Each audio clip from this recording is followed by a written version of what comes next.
Thank you. Thank you. Thank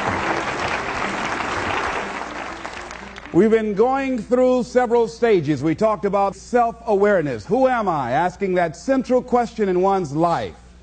Looking at your strengths and your weaknesses. Getting some evaluation, determining what it is you want out of life. Then we went to the next level of what? Self-approval. Approving yourself to do the things that you like to do. And going after the dreams that you like to go after. And we know when we don't approve of our dreams because of the fact that they stay up in our minds. We don't act on them. We procrastinate. We come up with a variety of excuses on why we're not going into action. And then the next level is what? Self-commitment.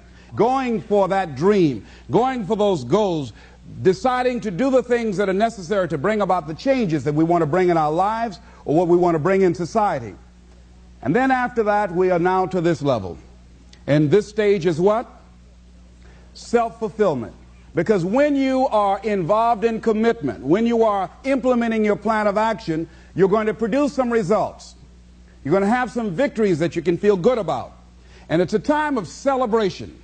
So what happens when you hit the level of self-fulfillment? First of all, what we want to know is that self-fulfillment is unending and should be viewed in that context. Robert Schuller says it best when he says success is never ending.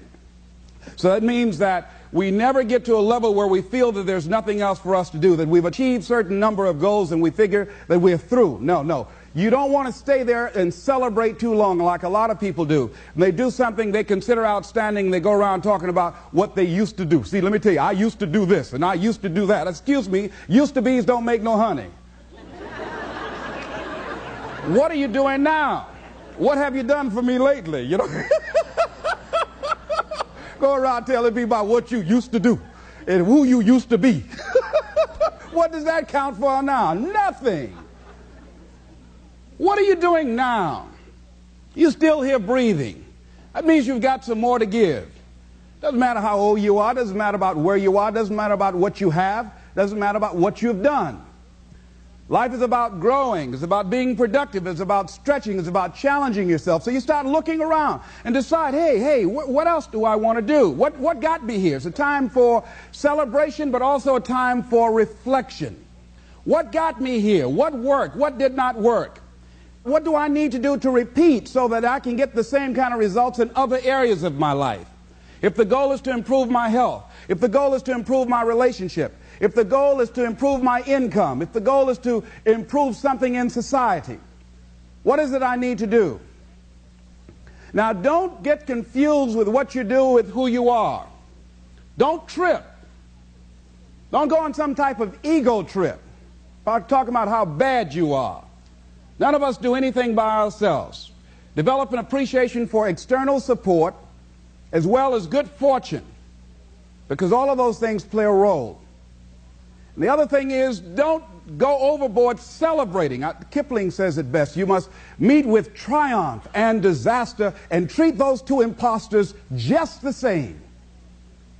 You look at it, hey, I did it. I feel good about that. Now you're moving on to the next thing. Things did not work out the way you wanted them to work out. You didn't produce the results you wanted to produce. Hey, miss that. Win some, you lose some. Next, moving right on. Don't confuse who you are with what you do. Let's go on to the next level, looking in that particular area. You return to the area of self-assessment. You start looking at yourself and evaluating yourself. Now, what are some of the elements or the characteristics or the qualities of people who are fulfilled, who live a life of fulfillment? What are some of the things we can look at about them? I think, number one, make your mind fertile ground for the seeds of opportunity. I think if you want to experience a sense of fulfillment, you've got to have an open mind so that ideas can come in there and take root and grow. So part of beginning to have fertile ground, you know, you got to break that ground up. You got to break up that hard crust. Because if you don't, seeds will fall there and the wind can blow them away, the winds of doubt. When you're set in your mind and you refuse to grow and you're not open to new ideas, new methods, new ways of doing things, if your mind is already fixed, you become stagnant. You can't grow. You can't have a sense of fulfillment. You become extremely cynical and negative about everything. You know it all. So you want to begin to look at life and have a sense of curiosity, not know it all. You want to keep learning, keep growing, and realize that we had a theme. You never find out how much you know until you find out how little you know. And there are some people you can't tell anything. They have all the answers. Oh, I've already done that. Larry DeAngie was telling me, he said he was on a plane and he was observing two men talking, and the guy was reading a magazine. He looked at the guy next to him and said, would you like to read this magazine, share this magazine I have? No, I read that before. Don't like it. Don't like it. Okay. So he had a newspaper. He said, what about the USA Today? No, I read that before. Don't like that either. Tried that once. Don't like that. So they served them some food, and he said, would you care to have anything I have here? Because the guy wasn't eating. No, tried that before. I don't like that. And he noticed the guy only had one child. He said,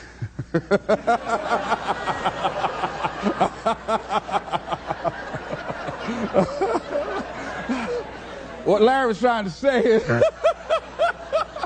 that a lot of people go through life prejudging things. How many of you don't like buttermilk? Raise your hands, please. How many of you raise your hands and never taste buttermilk, please? And I'm one of them. I just don't like the way it looks, all right? I might be missing out on something, all right? So many of us count ourselves out of things prematurely. You don't know what the possibilities are up in there. So you want to be open, you want to continue to learn, you want to continue to grow, you want to begin to know that there are unlimited ideas out here waiting for you to latch on to them. And if you don't take advantage of them when they come your way because you're so closed-minded, do understand somebody else will. And we've all had ideas that we did not act on and looked around and somebody else had the idea and gone with it. So be open and receptive. Next thing, in order to live a fulfilling life, become involved in life. Live your fantasy. Most people go through life not living their fantasy, sitting up in the bleachers, looking out on the field, looking out into the arena, wishing that they were down there, just fantasizing, seeing themselves running with the ball. I used to do that. I used to always see myself at a basketball game. 1 second to go, Les Brown comes down court. He looks to his right, looks to his left. He's the only one that can do it. Dush, the basket goes in. Les saved us, and people picked me up and carried me off. But I never went out and did it. Decide to live your fantasy. See, in life, you can go through life, you can come up with reasons or you can come up with results. You can come up with excuses or you can come up with achievements. You can go through life blaming or you can come up with solutions.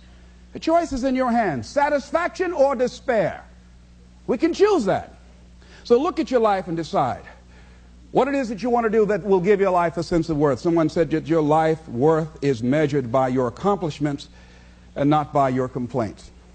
If you want to have a fulfilling life, decide not to make your life predictable. See, some people, their lives are very predictable. They got a little routine, they do that, and they follow that day in and day out. Day in and day out. You don't get much juice and happiness out of life like that if you're predictable. You want to change it up. Variety most certainly is the spice of life. Here's something else. Want to create a greater sense of fulfillment? Challenge your fears. Challenge them. Look those fears in the face and take them on. Don't allow them to rule you. Decide that you're going to take some chances. A friend of mine by the name of Adrian, he said one day he decided to have a day of challenge. So he and a friend went to Cedar Point. So he's always been afraid of certain rides. So he said on this particular day, he said he decided that he was going to go on the most dangerous rides at Cedar Point. So they went around looking at all the rides, and so the young lady that he was with said, that's the one there. That's it. He said, why that one? He said, well, she said, I read about it in the newspaper. Said 2 people were killed last year on that. He said, yes, that's the one I want. That's the one, you know. So he got in the line and said it was a long line. Had to wait in line for about 2 hours. And Adrian said while he was in line, and as they started getting closer, He said he started doubting himself. Well, maybe I should not do this. Maybe. So she says, no, come on, get back in line. He said, no, I changed my mind. I don't want to do this. I don't have to have the most dangerous ride. He said he started visualizing himself being thrown out of this big ride, and his name on the front page of the newspaper after being splattered against a wall or something. So he just started saying, no, I don't want to do it. But his friend insisted, no, come on, Adrian. We said we were going to do it. We were going to confront our fears today. Come on, just stay in line. So he kept on. He said he was arguing with her the whole time. They got up there, and the guy said, okay, next. He said, no, I just decided to change my mind. She said, come on. She pushed him. They went there, and he got in the little seat, and they strapped him in. And as they began to move, he said, wait a minute, I want to get out. But it was too late. So they started taking him up. He says, oh, no, please, I got a bad heart. Let me out. And he was up there, and he was gone. He said he screamed all through that ride. His friend was laughing. Her wig came off. Before they finished, he'd lost his partial. When he got off, he was gumming it.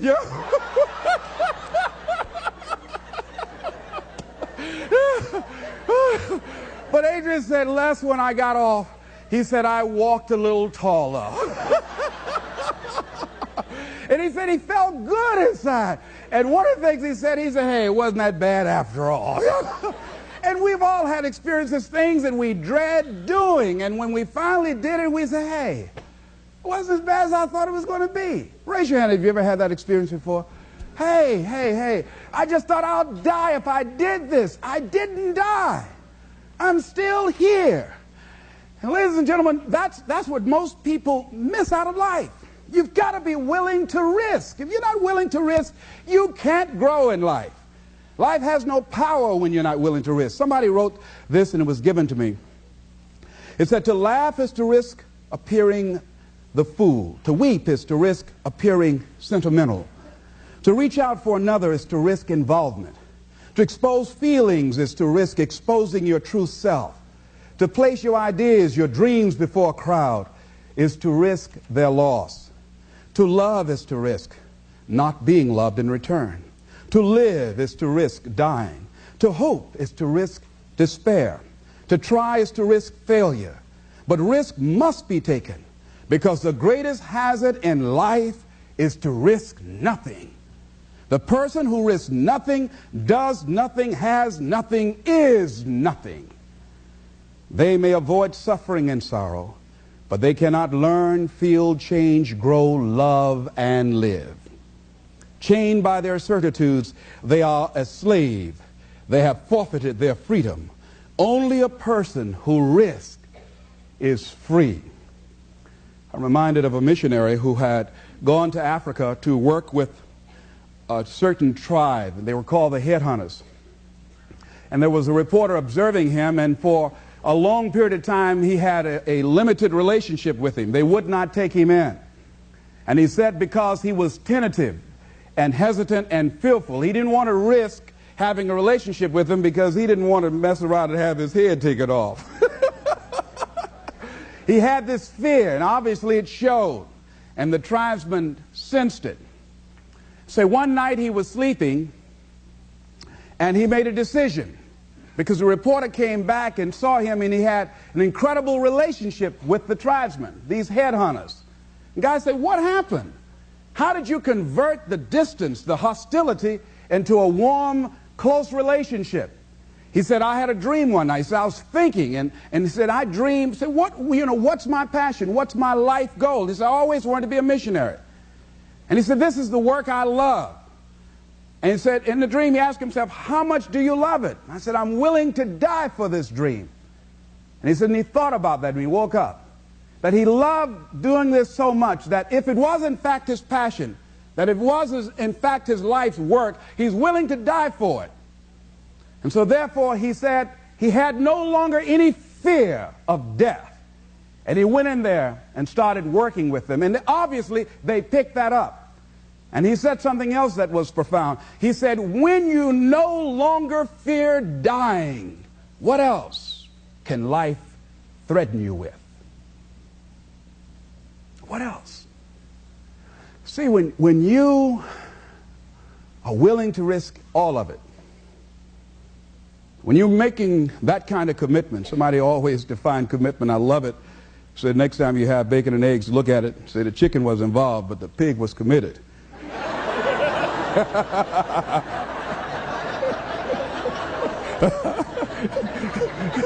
He had to give it all up. See, when you're willing to give it all up,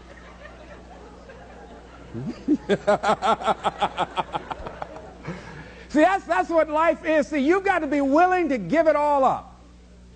When you're willing to throw it all on the line, that's when life takes on a whole new dimension. See, most people won't do that. They won't risk that. So decide to take some risks. You want to break the routine. Most people go through life following that routine, and we know that that is a living death. Going through life, playing it safe, you're like a breathing corpse.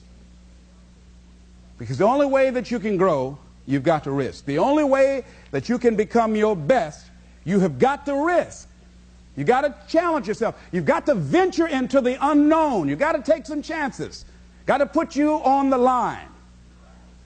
So in order to have that sense of fulfillment, getting out of your comfort zone, as you get out of your comfort zone, you expand your whole life. The more you do, the more you realize you can do. You expand your capacity. You expand your potential. You expand your horizons. You expand your vision of yourself and of life. You expand your participation in life.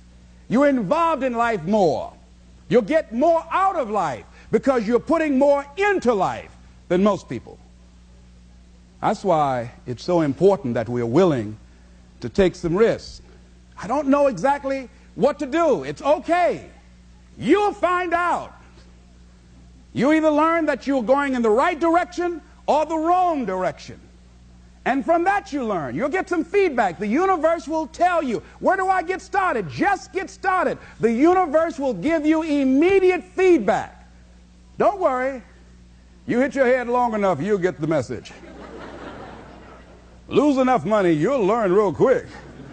Get enough knots on your head, it'll be all right. Here's something else. Choose to be happy in spite of life's challenges. In spite of life's challenges. Life changes every day. Sometimes things will be going your way. Sometimes things work well for you. Sometimes it won't work so well. Sometimes you'll have your health, you're feeling good and energetic, have a yes I can attitude, and there's some things that can happen to you in life that can take all of that from you. All of that can go. Sometimes you might be financially secure, and a sickness, one sickness can wipe out an illness. Life always changes. But you can choose in the midst of all of this that's going on to be happy in spite of it. In the good times and in the bad times, you can make a choice. Viktor Frankl, he talks about that. He said, the last of the human freedoms to choose one's attitude in any given set of circumstances, to choose one's own way. Douglas Matlock has a poem I love entitled, It's Fine Today. He said, sure, this world is full of trouble. I ain't said it ain't. Lord, I've had enough and double reason for complaint.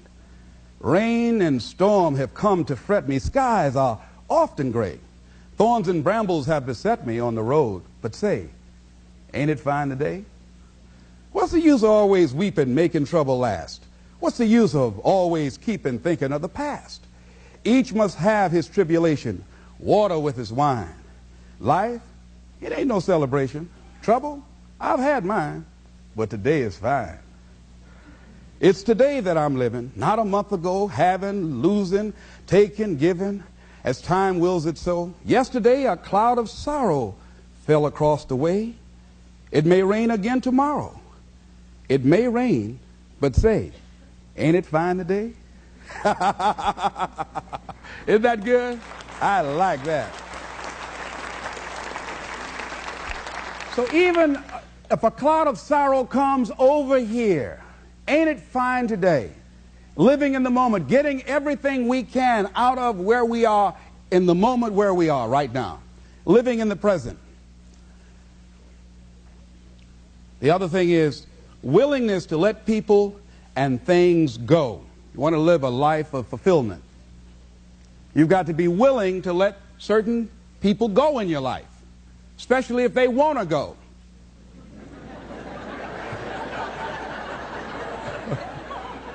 Don't get addicted to material things. Be willing to let things or people go. When they're no longer good for you, just let them go. Just to hold on tenaciously, it really doesn't make really good sense, all right? Just many times we do it because we don't realize that we might desire it, but we don't need it. Next thing is face the truth about life and deal with it. And a lot of people, when someone in their life that they love very much dies, they allow it to take such a toll on them. They make themselves miserable, and they literally will themselves to die early because they feel without this person they have nothing to look forward to. And no, life has other opportunities, other relationships, other experiences for us. And the people that we love really want us to go on. Other thing is, things are going to happen to you.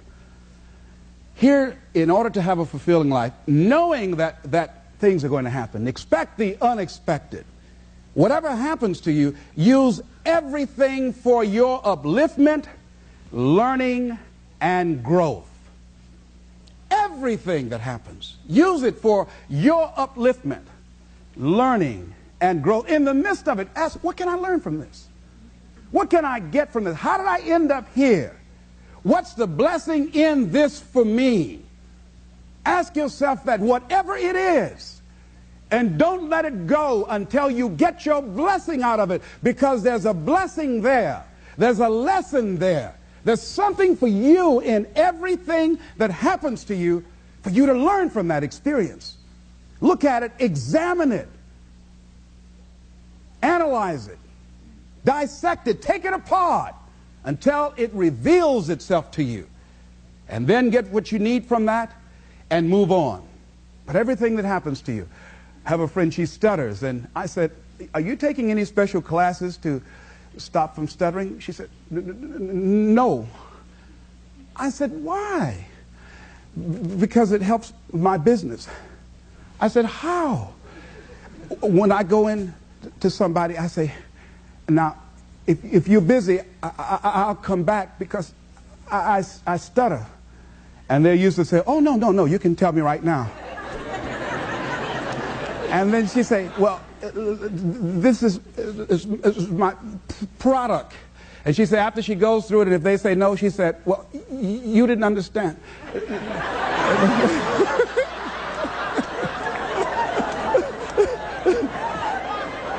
Let me tell you again.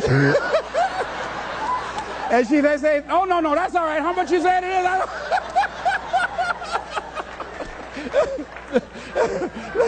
That's all right. Don't tell me no more. That's all right. Just let me know how much I need to give you so you can get on out of here. So she's turned that stuttering to her advantage. Somebody says, if life give you lemon, write yourself a lemon cookbook. You know?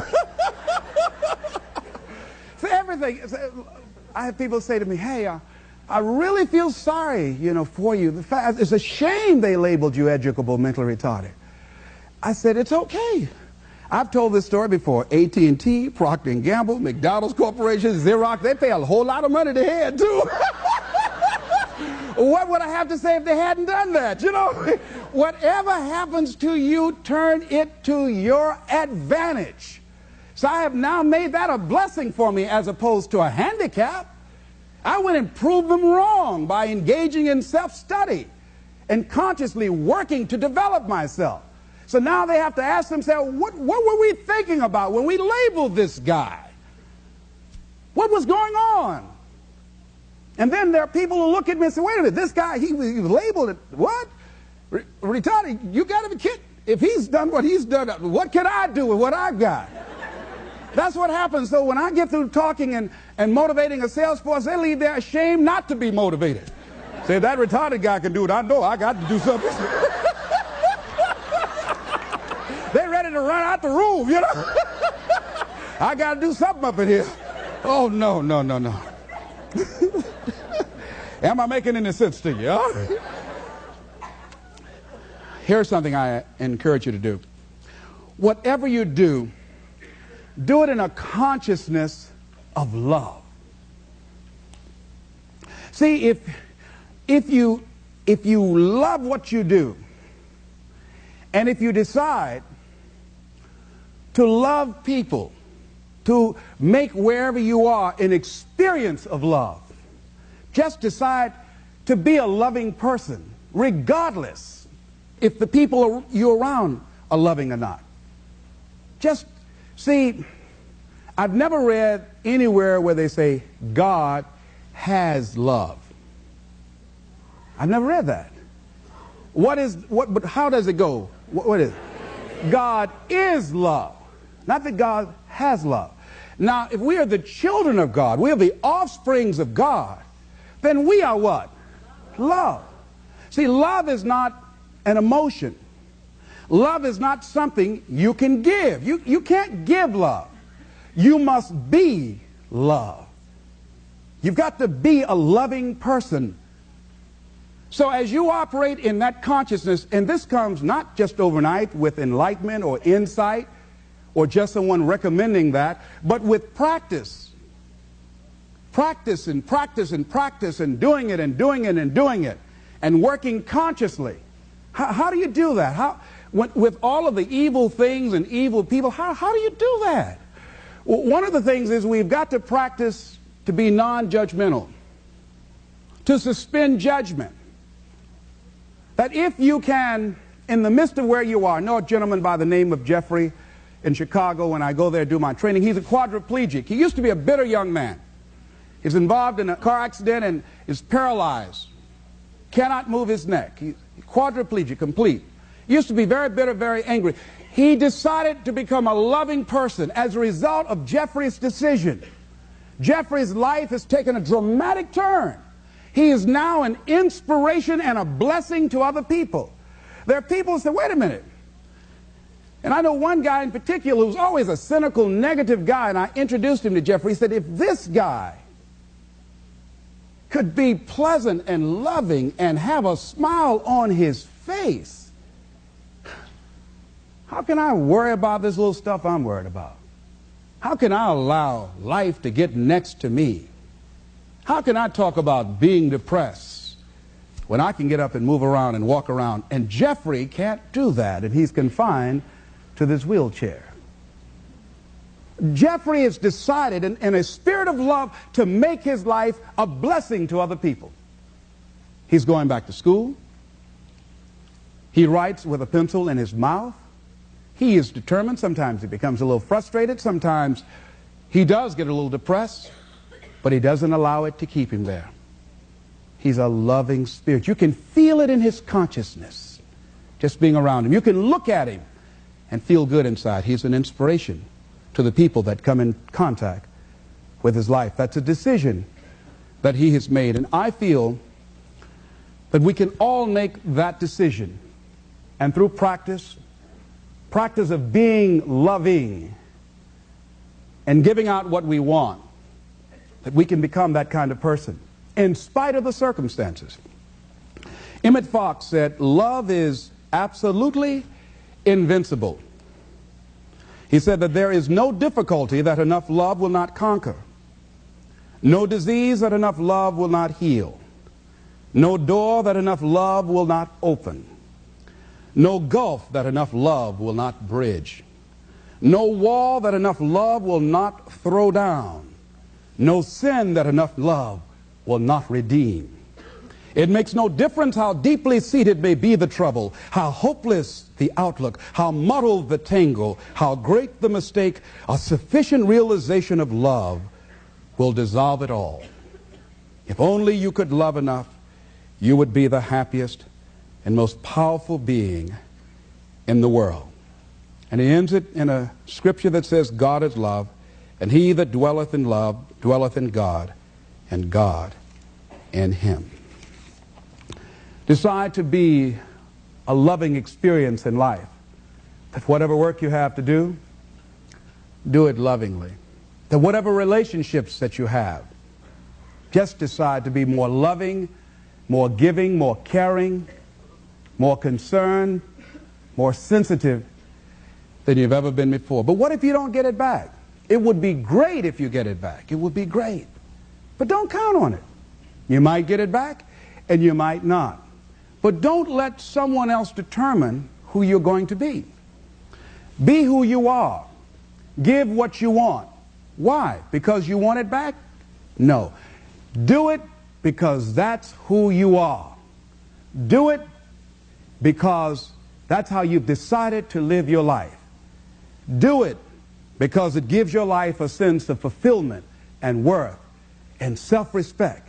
When we get off center, when we allow people or circumstances to determine whether or not we are loving because of the way they treat us or because of what we are experiencing, then we are not operating at cause in our lives. We are not controlling our destiny. We're not determining what happens to us and for us. And that's the power that we have been given, the power to choose ye this day whom you will serve. Who will you serve? Those negative feelings and emotions, anybody can hate. Anybody can be revengeful. Some people rather get revenge than get ahead in life. Anybody can do that. Anybody can hold a grudge. Doesn't take any greatness on that. Don't need any motivation and encouragement to hold a grudge. Have some resentment in your heart and some bitterness. But the real challenge about growth and moving into your greatness, it's about being who you are, being true to you. I say, as you look at life, here's something I like what Charles Fillmore said at age 94.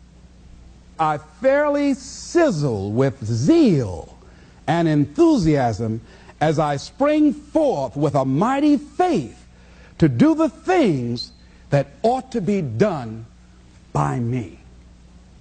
I spring forth with a mighty faith to do the things that ought to be done by me. And I say, as you go toward your goals and your dreams, spring forth with a mighty faith to write the book that ought to be written by you, to sing the song that ought to be sung by you, to start the business that ought to be started by you, to help the people that ought to be helped by you, to make the difference in our society that ought to be made by you. Determine, what is my life work? What is the work that I ought to do? How is it that I can make my life a great experiment? How is it that I can make the contribution that I showed up to give? Something that when I go to sleep at night, I can feel good within myself and know that I've given life my very best. And one last step, I think, in the area of self-fulfillment, and that is that you must live in a spirit and an attitude of gratitude. There's so many things, ladies and gentlemen, that we take for granted. So many things. As I look at my life, there are a lot of things I know I could have done, and I haven't done them, but I've also done some things. And I'm thankful. There are a lot of things that we need to be thankful for. There are big things, there are little things. I'm thankful for my health. I'm thankful for my children. I'm thankful for my mother. I'm thankful for you. I'm thankful for the life that I live and for the people who have enriched my life, who have contributed to my being who I am. And as I look at my life, and I was up like 3 o'clock in the morning, and sometimes just laying there in the bed, staring at the ceiling, thinking, I just said, thank you, Lord. When I look back on my life, I've come a mighty long ways. And even if I don't reach my goals. I'm thankful. Thank you very much.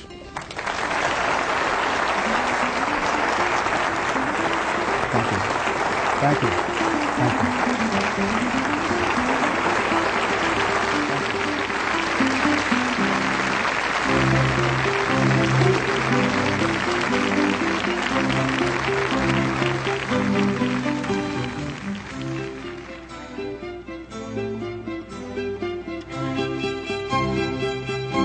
Thank you.